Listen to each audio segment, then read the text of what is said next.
Hi, welcome to another video. In this video, I'm going to be talking about the new Range Rover. More specifically, I'm going to be making a buyer's guide on the new Range Rover. The new Range Rover debuted as the L460 model, which is also the 5th generation of the Range Rover. It debuted in October 26, 2021, and deliveries have begun since April this year. The main rivals for the Range Rover are the Cadillac Escalade, the Lincoln Navigator, Mercedes-Benz GLS, and the BMW X7, with the latter two being the bigger competitors to Range Rover. There's also the Jeep Wagoneer, which I forgot to mention. The reasons you might want to go with those rivals are the lower starting price. Most of those rivals start around the $75,000 ballpark, while the Range Rover starts at a hefty $105,000. Also unique in the segment, the Range Rover is available with a 5-seat model. And the 5 seats are very luxurious. It has a reclining leg rest, which you may not find in some other models. On the higher end of the segment, you can find the Bentley Bentayga, Aston Martin DBX, and maybe even the Rolls-Royce clone as the top of the line Range Rover's rivals. The reason you might want to go for those rivals are that they might have a better interior, but for those interiors, you have to pay as well. Most of those vehicles start around the 200,000 ballpark, while the Range Rover tops out around the 230,000 ballpark.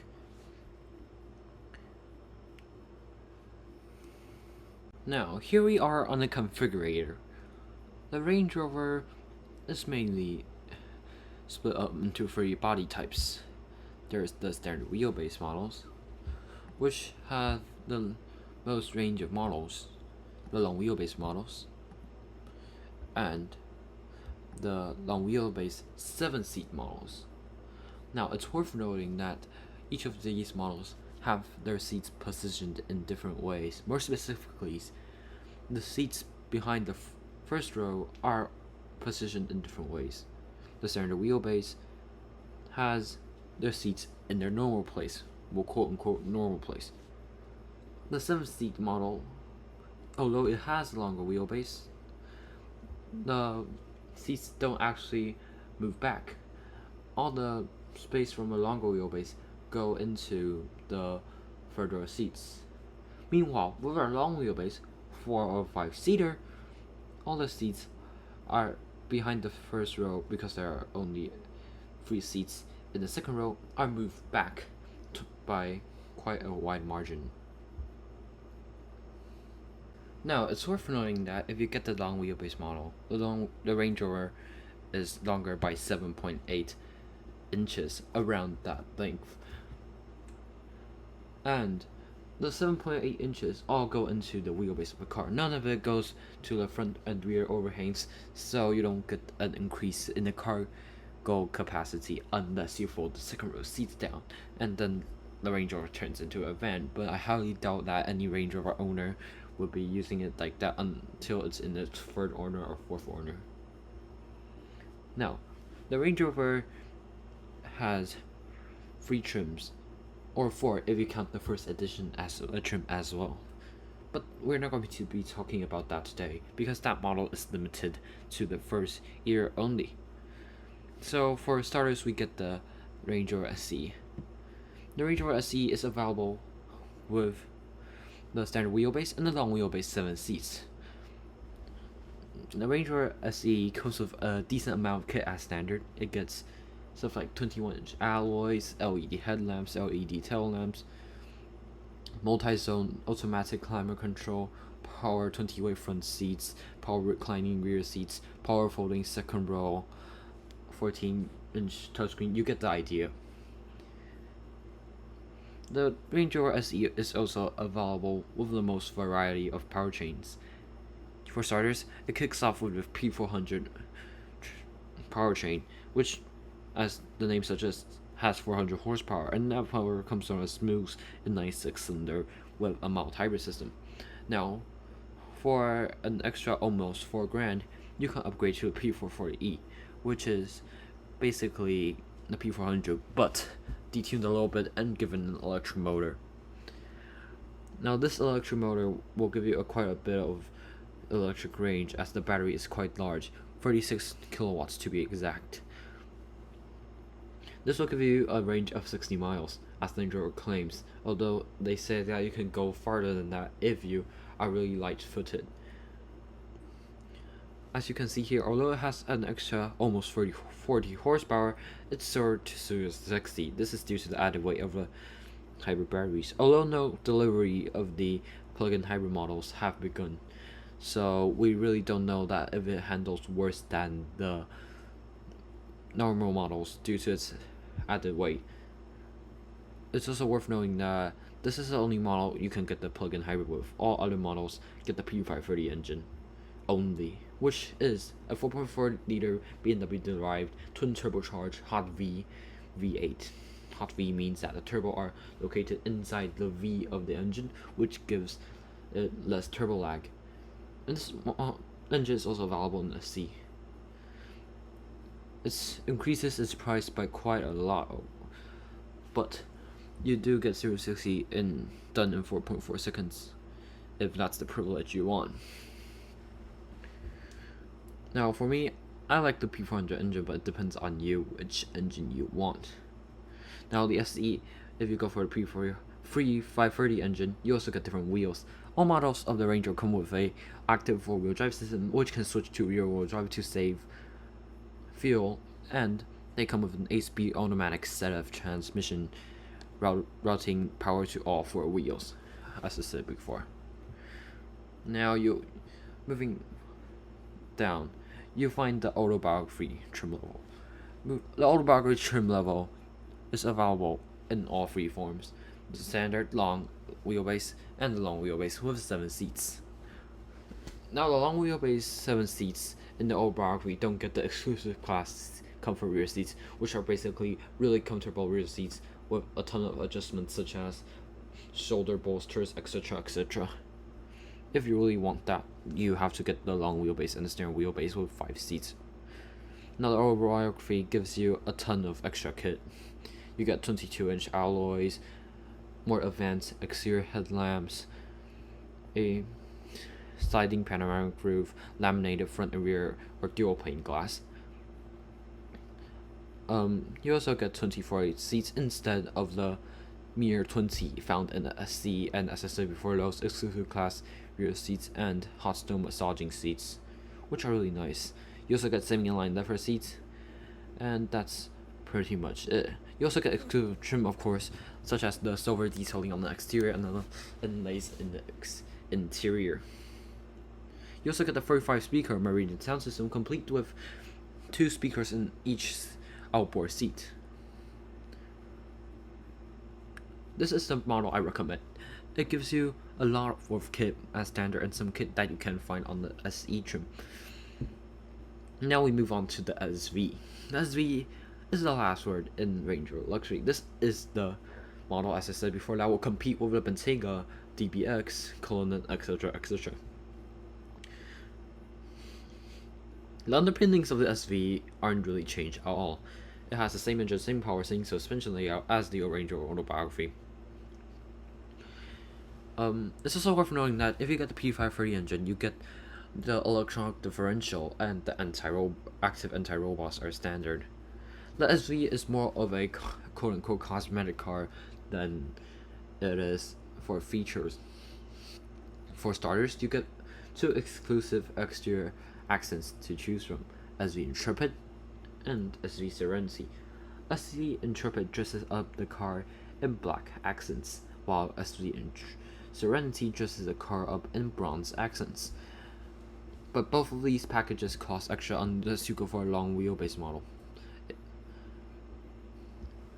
On the inside, you get quilted leather seats and ceramic controls, and some exclusive speaker gold finishes.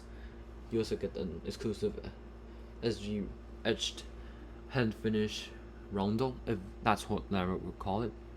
You also get exclusive class comfort plus rear seats as standard, which means you get Allegros as standard. However, if you go for the long wheelbase model, you are allowed the exclusive option, are paying $20,000 more to get a full 4-seat configuration. It then gives you a table in the rear, a fridge, a screen in the back, power folding cup holders.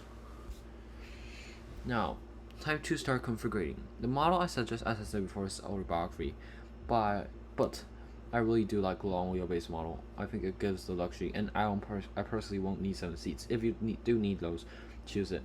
And it's also worth noting, the Range Rover, does as large of a car as it is, it doesn't really have a lot of legroom in the rear. If you go for the standard wheelbase, if you plan to put a 6-seater behind another 6-seater, you want to go for a long wheelbase model. And by the long wheelbase, I don't mean the long wheelbase 7 seats, I mean like the 5-seat long wheelbase model. The long wheelbase 7-seat model has a third row that's capable of sitting around people around 5'10" to a comfortable degree.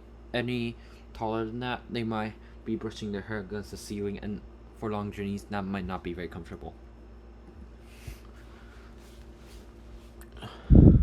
Now, for paints, if you are lucky and you ordered really early, you are allowed the option over the $4,550 option of the SV Premium palette, but now it's been removed due to semiconductor shortages, as that's what Land Rover, and shipping shortages, that's what Land Rover says.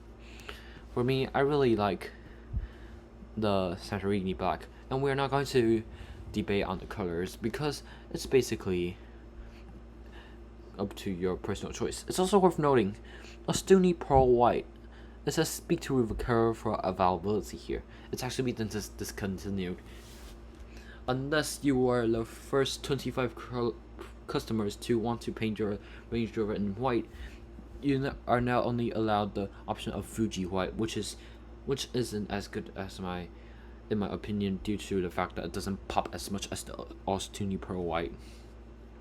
Now, exterior packages, this is up to you, of course. I'm not going to debate much on this. So yeah, I'm just going to do the Santorini back and the Autobiography accents. Now wheels, I'm going to brief out on this. 23-inch wheels for the best look in your opinion, or 21-inch wheels for the best ride. Depends on you. I'm just going to stick with the SV Bespoke 22-inch wheels, as I think they look the best. Now, one option you are going to want to get is a 22-inch full-size spare wheel. It basically gives you a fifth wheel in the car for a cost of $500. It's a matching wheel instead of the steel wheels that they give you in most of the cars, and it's really nice. Towing. Now, the Range Rover can tow quite a lot amount. The exact amount I'm not sure, but I'm going to add it because just for the sake of it. Now, seats. For 2023, you can now get the newer inline leather seats. Now, the newer inline leather seats are a finer quality than those of the semi-inline leather seats. They are basically dyed different, so the texture will be different. But I'm going to stick with the semi-inline leather seats as they give you more color choices. If you go for the near inline leather seats, you only get 2 choices. You get a black interior, all black, which I absolutely hate, or you get this interior, which I think is pretty okay, but I'm going to go with a semi-inline leather seats and go with a full cream interior, as I think that's the ideal interior to go for. You can also get a new Ultra Fabrics interior, which is basically cloth. It's a non-leather option for vegan people. It's very nice.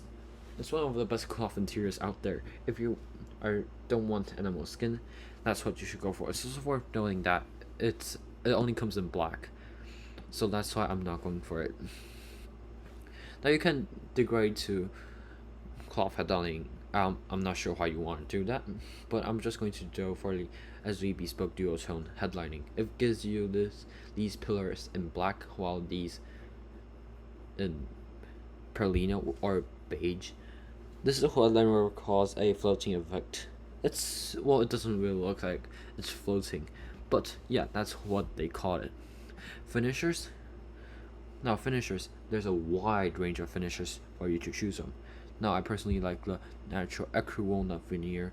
It gives you these lines here, and that's part of the Autobiography package. You can also go for other wood trims if you want that, but I'll stick with this. You can also get a wood and leather steering wheel. I don't really like that. I think with this wood trim it doesn't look good, but it's your personal opinion, of course. No, you can get this. This is a new option for 2023.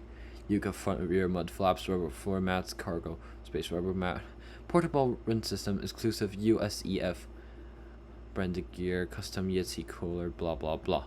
Now, if you want this, get it. I don't need it, so I'm not going to get it. And it's not like I'm going to get a Ranger anyway. And I'm going to add this. Now, this, you can just get something from Realistic similar and then get it for $450, but just spend the extra $200, in my opinion, if you can already afford this car.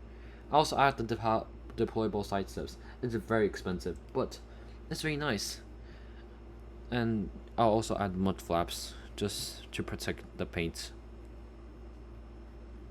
Now, heated windshield is really nice, but it removes laminated or dual pane front and rear side glass, so I won't be doing that.